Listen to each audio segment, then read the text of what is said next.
Bonjour, chers élus, chers députés.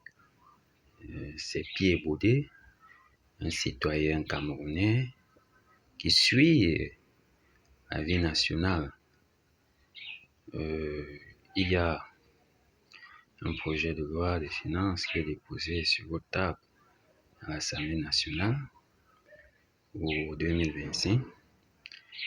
Ce projet, c'est comme tous les projets de loi depuis environ 3 ans, avec beaucoup de pression fiscale. Je voudrais vous interpeller parce que c'est vous qui décidez et le gouvernement exécute. Telles sont nos institutions. Actuellement, nous savons que nous sommes en récession. C'est une réalité. On ne peut pas s'en défiler. Maintenant, est-ce que la pression fiscale est l'antidote de la récession ou de la crise? Je ne pense pas. C'est même plutôt un poison pour la croissance et la relance, parce qu'elle entraînera une baisse de la consommation, une baisse de la production et de la compétitivité de nos entreprises. Et cela conduira à la suppression des postes. Déjà que dans notre pays actuellement, il n'y a pas assez d'emplois et ce qui existe sont des emplois précaires. Donc une telle politique fiscale nous conduira certainement à des taux de chômage, un taux de chômage encore plus élevé, à une augmentation de la pression sociale. Donc, je vous interpelle en vous disant qu'il y a des choses qui peuvent être changées. On n'est pas contre la justice fiscale, que tout le monde puisse contribuer, mais à quel taux?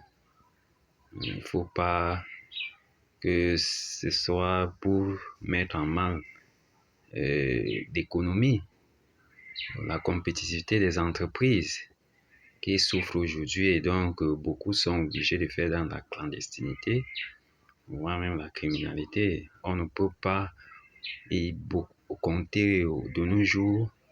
C'est les gens qui exercent dans l'illégalité, dans les quartiers, les entrepôts non déclarés, les boutiques et même des transformations de produits. Ça ne peut pas continuer. Et c'est une faiblesse d'esprit aussi de leur part, mais c'est en partie dû à cette fiscalité qui est de plus en plus importante. Donc, est-ce que c'est possible de changer? Je pense que c'est possible de supprimer certaines dépenses, de ne pas tout embrasser. Il y a des priorités, notamment au niveau de l'éducation nationale, au niveau du réseau routier qui doit être amélioré, de l'offre énergétique et de l'organisation de l'élection présidentielle qui est certaine dans quelques mois. Ce sont des priorités. Je n'oublie, il y a la santé évidemment et la sécurité qui doit toujours être de mise. Mais les autres dépenses peuvent être supprimées ou même différées pour des années futures, des années à venir. Donc voilà un peu le sens de mon intervention. On peut faire mieux. On peut ne pas exercer une pression fiscale. Ce n'est pas